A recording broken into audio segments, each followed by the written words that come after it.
My name is Solyel. I make a living as a manual live streamer. My workshop is small, packed with profiles, cutting tools, and chemical reagents. I hang a simple fill light above my workstation and go live every night at the same time. My followers love watching me take on tricky reproductions. If I see the principle behind something, I can grind it out by hand. That night, my viewer count hit over 100,000. On camera, I was finishing up a replica Gatling gun.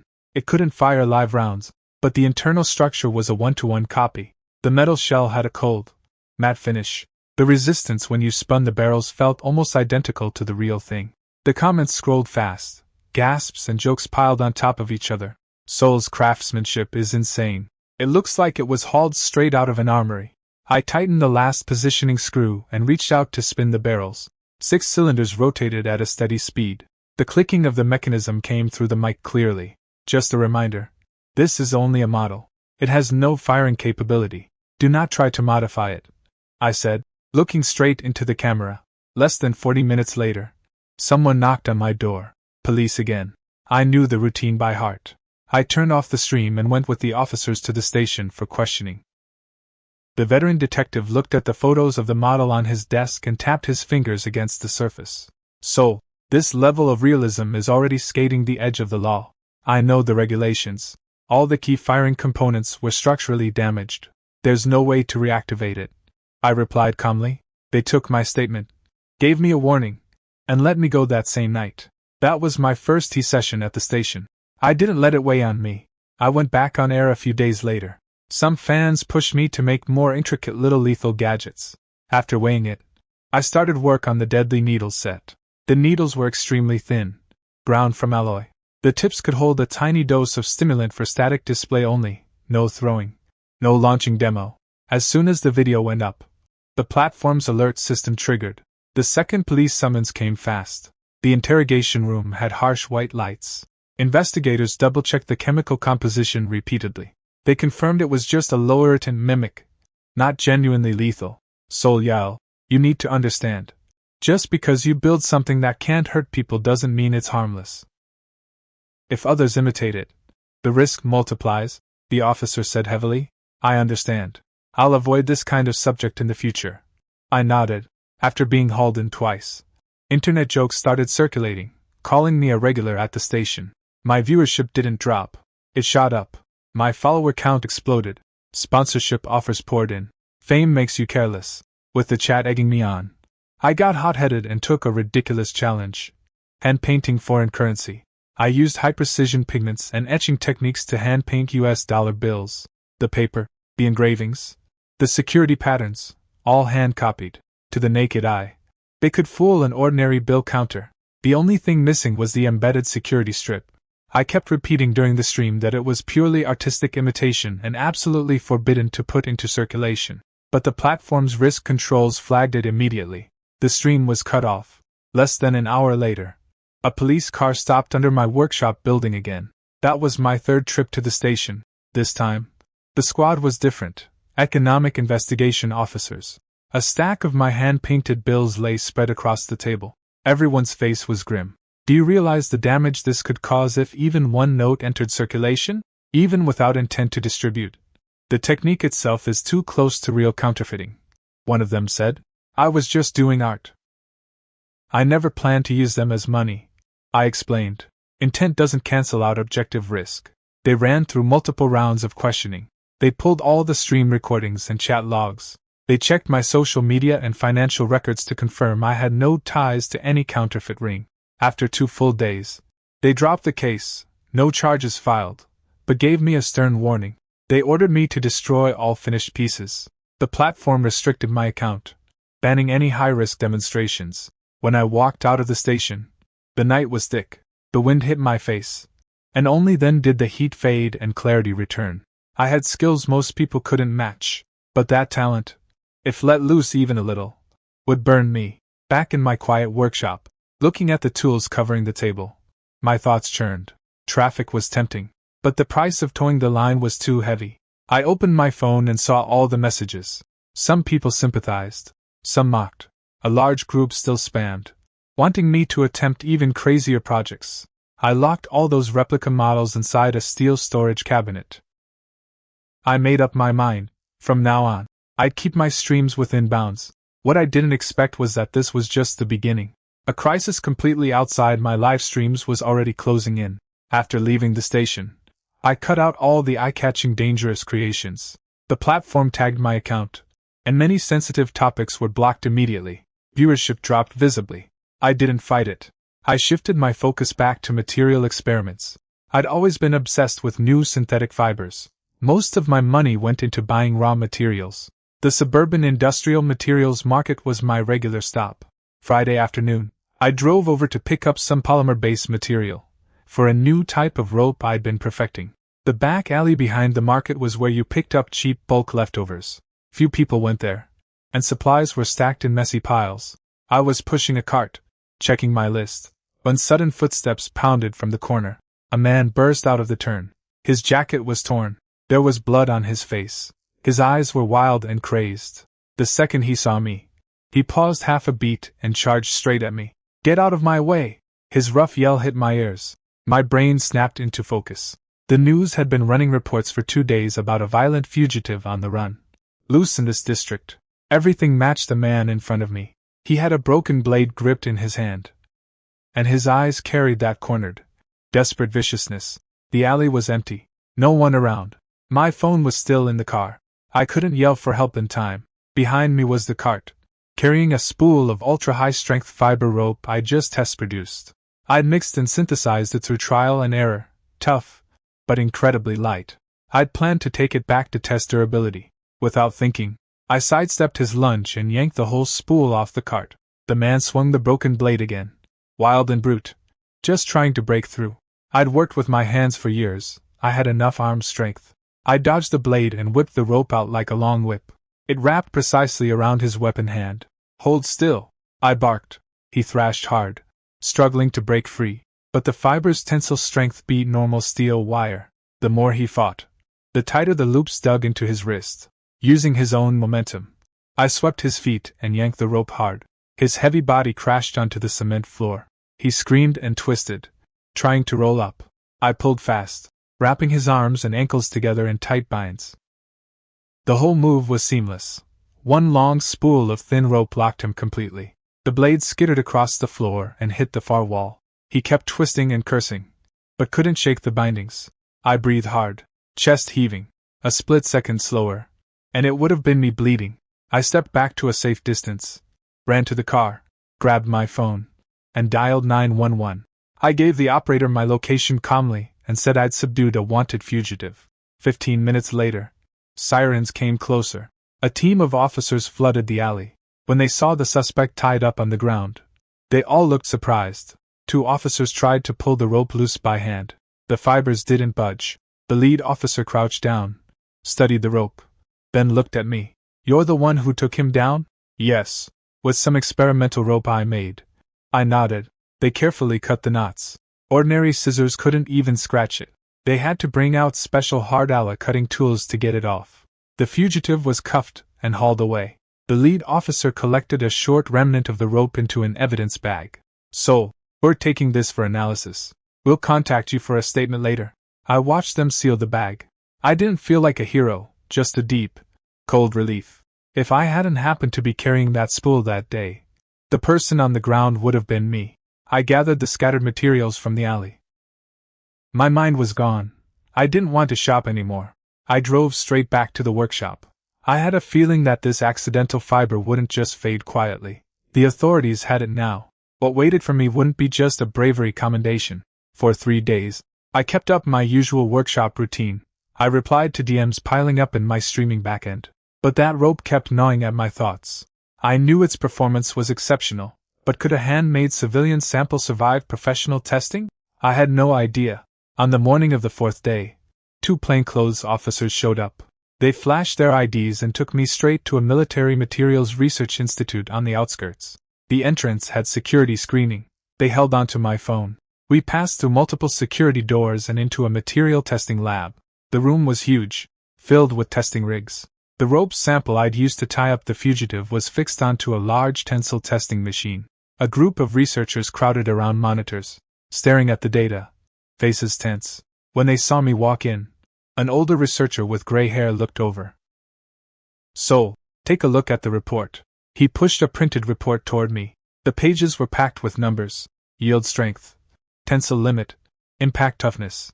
Every metric blew past all commercial fibers on the market. It was already brushing against the performance floor for carrier arresting gear. The only weaknesses: my handmade batch process was unstable, with wide batch-to-batch variations, and saltwater corrosion resistance didn't meet naval standards yet. We initially treated this as a special police restraint material. After we ran the full mechanical tests, the whole lab was stunned, the older researcher said, tapping a critical line. Current arresting cables rely on complex multi-strand steel wires, heavy. Your fiber is light. Its elongation meets specs. If you refine the production process, it could become an ideal new generation carrier arresting material. I stared at that page, fingers tightening slightly. I'd made this fiber just to see if I could create a strong rope for my shop.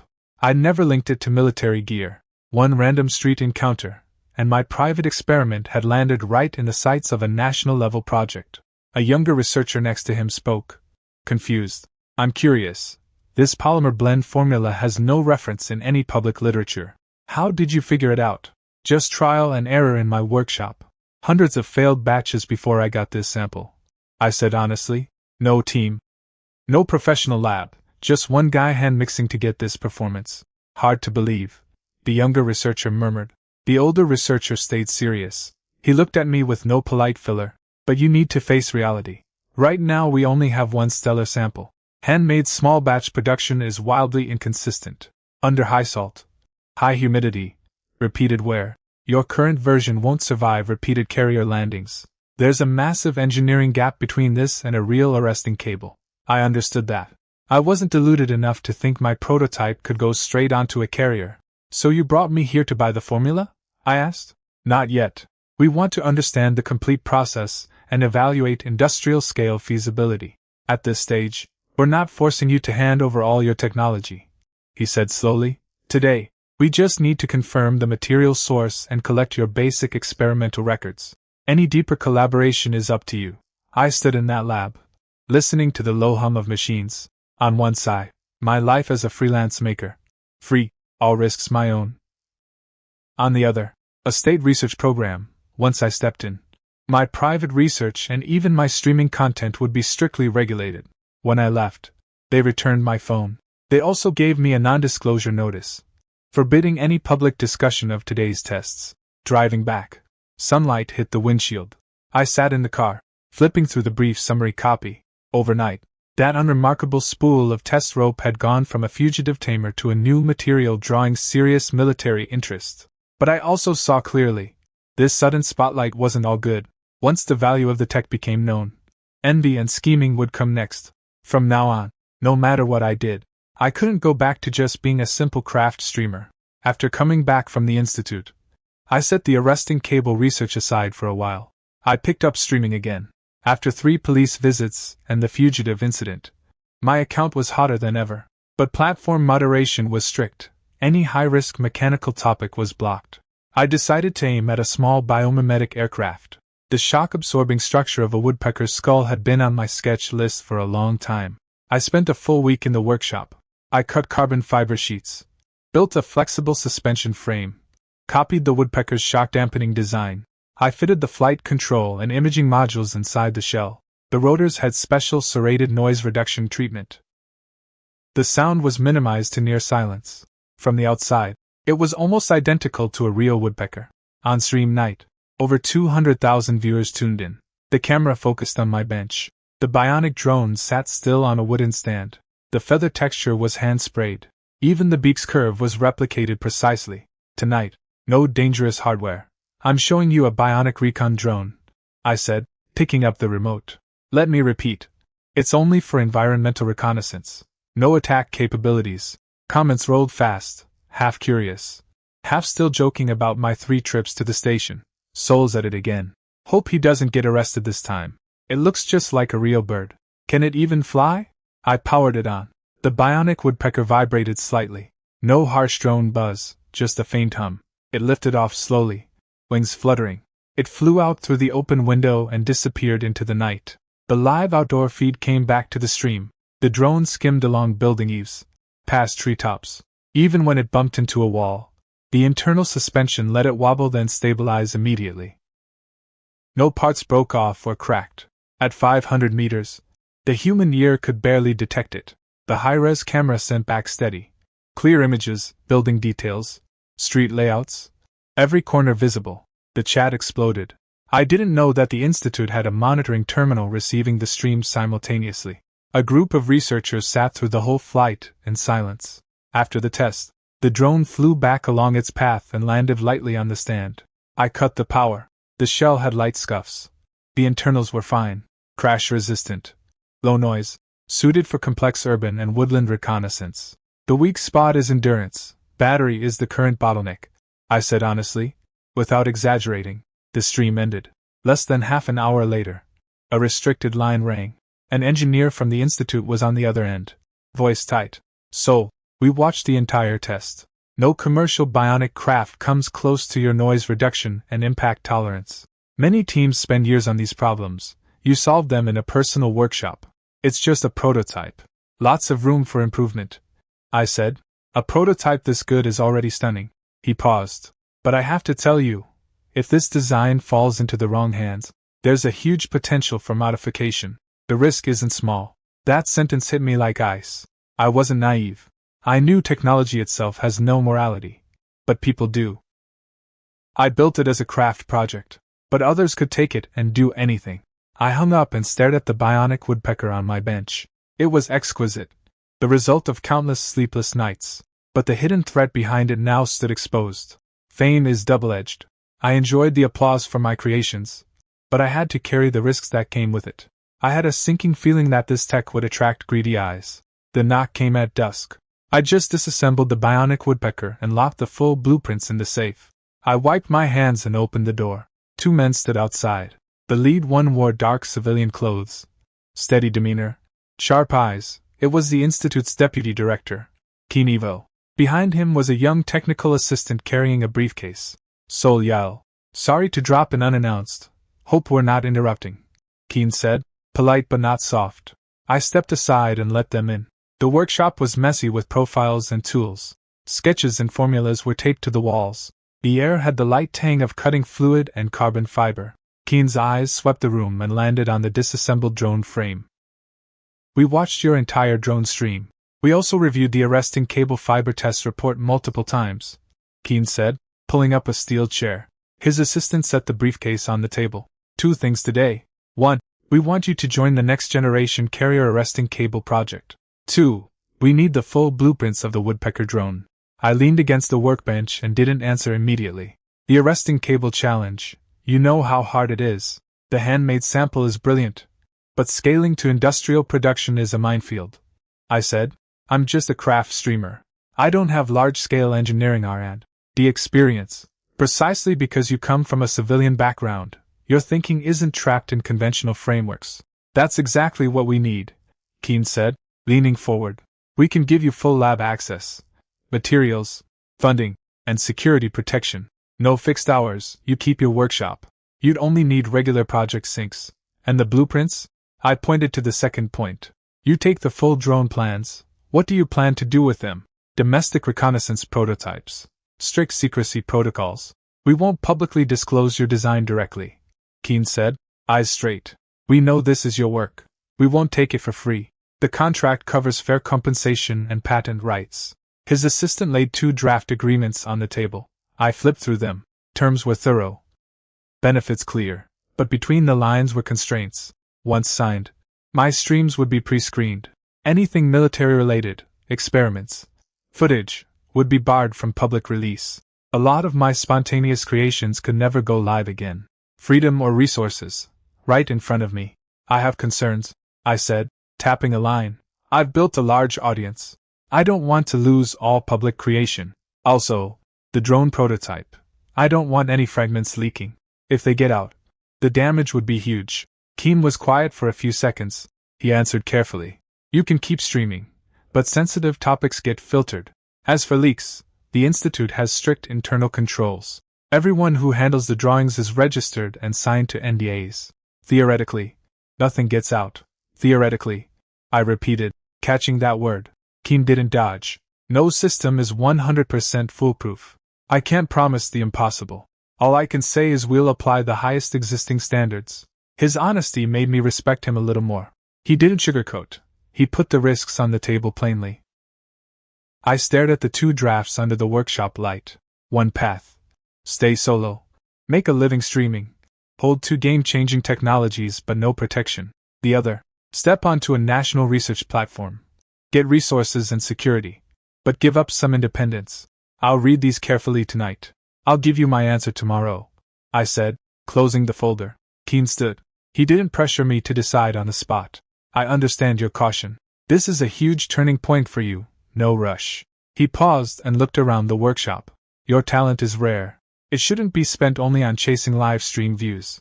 They left. The iron door closed, and the workshop fell quiet again. I picked up the 2 agreements, rubbing the edge of the paper with my thumb. I knew, once I signed, I'd no longer be just a craft streamer. I stayed up the entire night reading the agreements, line by line rights, compensation, confidentiality obligations. I had an IP lawyer friend review it remotely. We flagged a few vague clauses. The next morning, I called Keen Evo directly and laid out my revisions. Patent ownership of the drone stays with me. The Institute gets exclusive usage rights. You can't take full ownership. My workshop stays independent from your administration. Stream content review applies only to classified parts. You can't censor my ordinary craft work. There was a pause on the other end. Some of your conditions need internal approvals, Keen said, steady. Patent ownership is negotiable. Workshop independence is acceptable. But for military-related work, all arresting cable and drone material, whether streamed or recorded, is absolutely barred from public release. That's non-negotiable. I understand.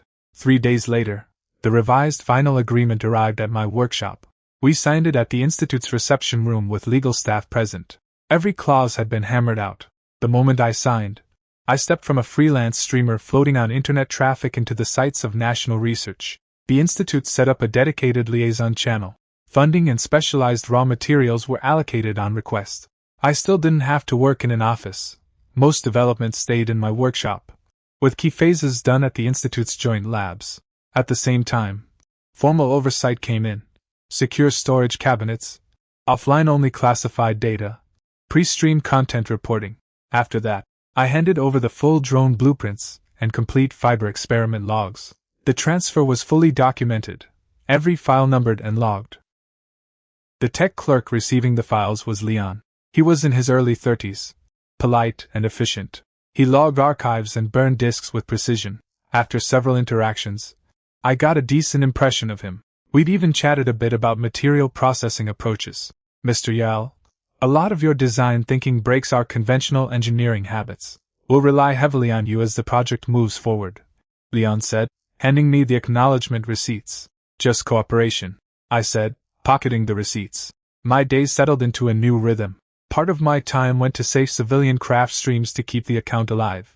Viewers noticed the change. The hardcore mechanical content disappeared, and the chat comments were full of questions. The rest of my time went into the arresting cable material iteration. The original sample was great, but batch consistency was poor and salt spray resistance was weak. I worked back and forth with the Institute team, tweaking polymer blends, running repeated fatigue tests. Now I had access to real equipment. Many controlled experiments that were impossible in my small shop could finally be done. I saw the power of an institutional system, but also its constraints. Before, I'd just do whatever experiment came to mind. Now, for project-related work, every note and sample had to be logged. No casual photos or videos. Freedom and restriction are 2 sides of the same coin. But I kept a reserve of caution. No matter how airtight the agreement, it couldn't control human hearts. Blueprints, recordings, experimental data, all were fat targets. I kept private encrypted backups for myself. Every electronic file I handed over had a hidden forensic mark, one only I could identify. If any file leaked, I could trace its origin. Most of the researchers around me were focused on the science, but I could see it clearly. Inside any large organization, you have all kinds of people. Some were genuinely dedicated to the tech. Others were eyeing its value for personal gain. I held technologies that could shift the balance.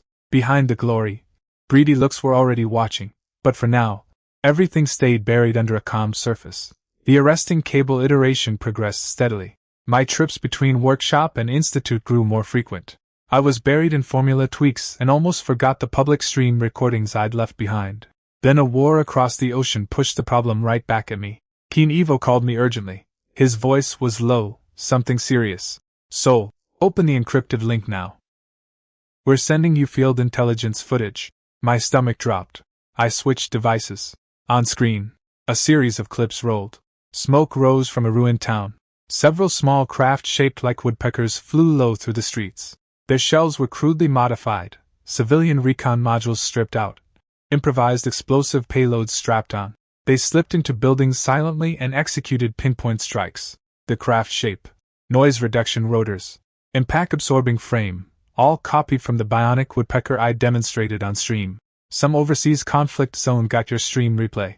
They didn't have full plans, but they reverse-engineered frame by frame from the public video and made a combat version, Keen said, his voice tight with suppressed anger.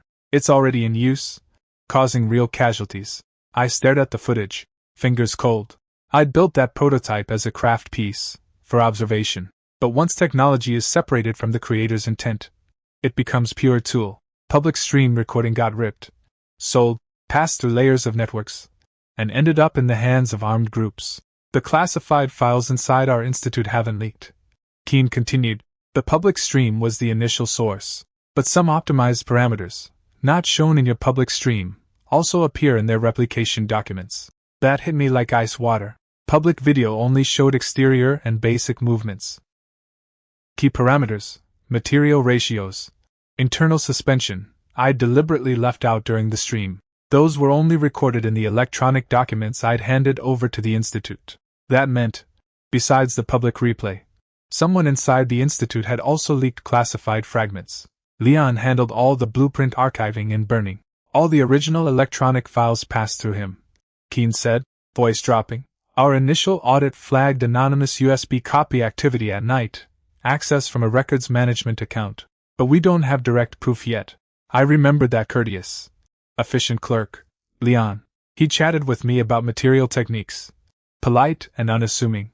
I thought he was just enthusiastic about the work. Looking back, small details now felt wrong. He'd repeatedly asked about my original workshop video archives. He'd even requested a copy of my unedited raw stream footage, saying it was for backup.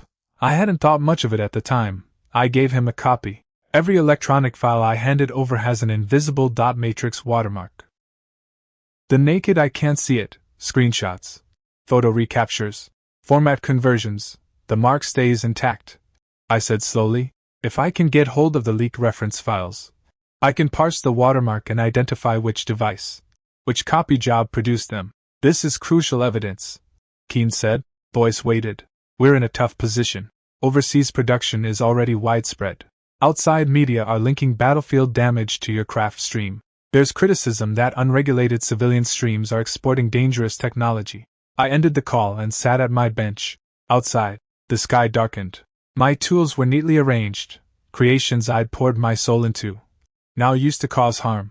Anger rose in waves. I could accept that technology has dual uses, but I could not accept someone inside selling the data for personal gain and pinning the blame on me. I knew this wasn't just a simple internal audit anymore. I had to dig out the person hiding behind institutional loopholes and make them bear the full cost. After the encrypted link came up, the Institute pushed a copy of the overseas seized reference documents to me. I disconnected the workshop from all external networks and used an isolated machine to analyze the files. The documents had been forwarded and converted multiple times, their metadata stripped, but the embedded dot matrix watermark had survived. A unique ID string extracted from it matched exactly the copy job Leon had archived. Solid proof. Keen launched an internal anti-fraud investigation immediately. They pulled server logs, surveillance footage, and financial records. All threads pointed to Leon. But before the investigation got far, Leon seemed to catch wind. He submitted a resignation letter and planned to flee the country overnight. He has hidden offshore accounts. The proceeds from selling the tech have already been moved in batches, Keen told me over the phone.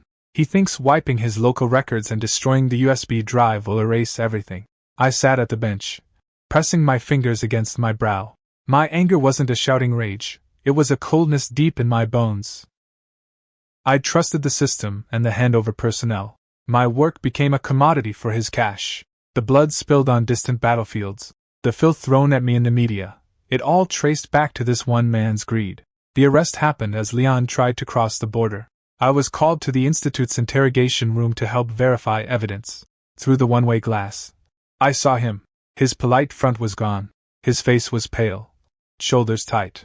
When investigators laid the watermark analysis, financial records, and online transaction logs on the table, his mental defenses collapsed. At first he tried to bluff, claimed it was a work oversight, that someone else had accessed the files. Then they ran the demo. No matter how the files were compressed or reshot, the unique mark always remained. He hung his head and confessed everything. He'd been in contact with overseas brokers for a while. After eyeing my tech, he used his archive privileges to grab both the unedited stream footage and the full classified blueprints, then sold them in batches. He knew exactly how much the bionic drone could be modified for combat.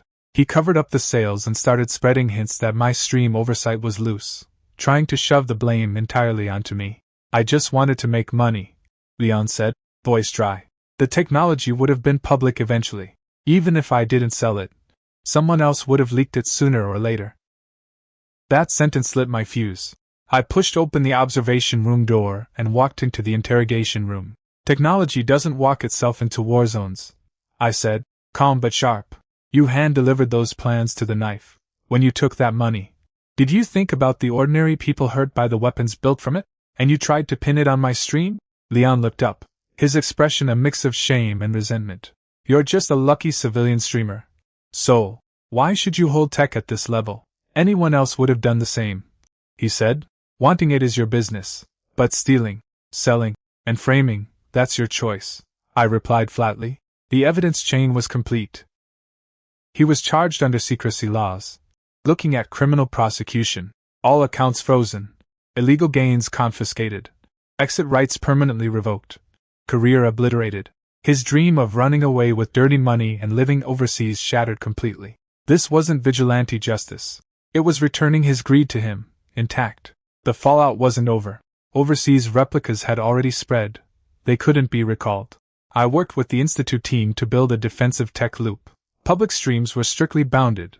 No high-risk mechanical builds could be shown in full. The outward-facing drawings now had trap parameters. If reverse-engineered, key components would fail unpredictably. We also upgraded document controls at the workshop and institute. All classified files got layered trace watermarks. The arresting cable project kept moving forward. I still streamed, but only safe civilian crafts. The smear campaigns faded as the investigation concluded. Through all of this, I fully understood. Exceptional talent carries an equal weight of responsibility. Applause and envy, glory and risk, they're always born together.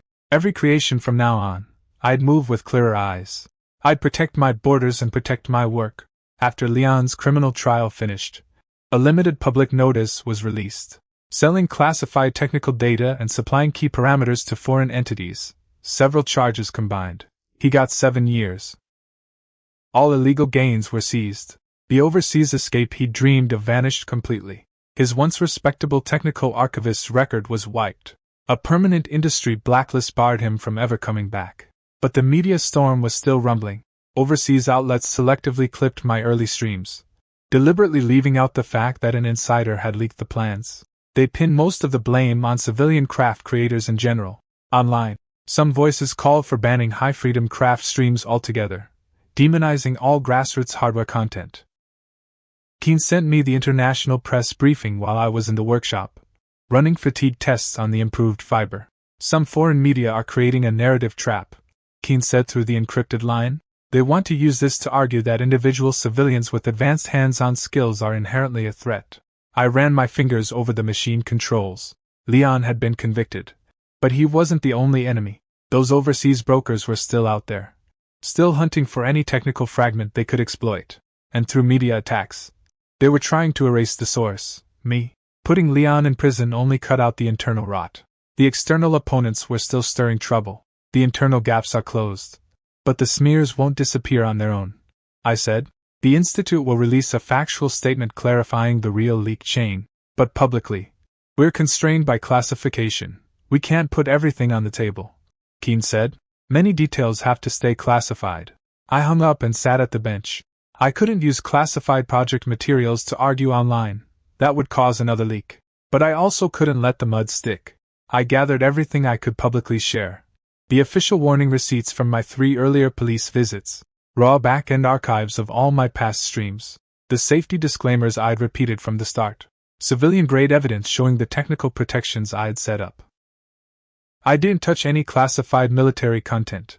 I just laid out the public facts in a clear timeline. The replica models were structurally disabled. The hand-painted bills were destroyed immediately after completion. Every high-risk creation had repeated live warnings. The real reason overseas forces got core parameters was insider trafficking, not my public streams. When I posted it, my followers erupted. Many who'd been misled saw the full timeline and the narrative shifted. But a group of accounts kept reposting distorted foreign media articles, attacking me nonstop. Working with cybersecurity authorities, we traced IPs and transaction trails. Those accounts traced back to the same overseas brokers who'd dealt with Leon. They'd stolen the technology and now tried to destroy the creator through public opinion. Authorities started takedown procedures on domestic amplifying accounts. They submitted cross-border evidence and opened international cooperation to track the brokers. I provided every indirect piece of evidence I had, no overstepping, no private action, all through proper channels. Meanwhile, I further hardened my workshop's technical protections. All future public demos would have performance thresholds. Core parameters would be intentionally crippled. Even if someone frame-by-frame reverse-engineered the stream, they wouldn't get a fully usable design. All outgoing electronic files got upgraded multi-layer trace watermarks. The arresting cable project continued steadily. After countless iterations, the improved polymer fiber had largely overcome salt spray and repeated fatigue weaknesses. It was ready for prototype hardware testing. The Institute lab and my workshop became my 2 fixed points. Streaming continued, content leaned toward civilian crafts, mechanical decor, daily life improvements, gentle, solid, no more chasing shock value. One evening, after a round of testing, I stood alone by the workshop window, looking back, from a streamer chasing traffic, pulled into national research, betrayed from within, framed in public opinion. Leon got what he deserved, but the lesson was carved deep. Talent isn't a free pass.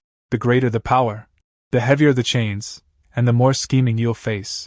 Creation itself isn't wrong, but you can never fully control what others do with what you make. All I could do was guard my own borders, keep protections in place, and keep the rules and evidence in my own hands. The glory is there, but the hidden greed never disappears.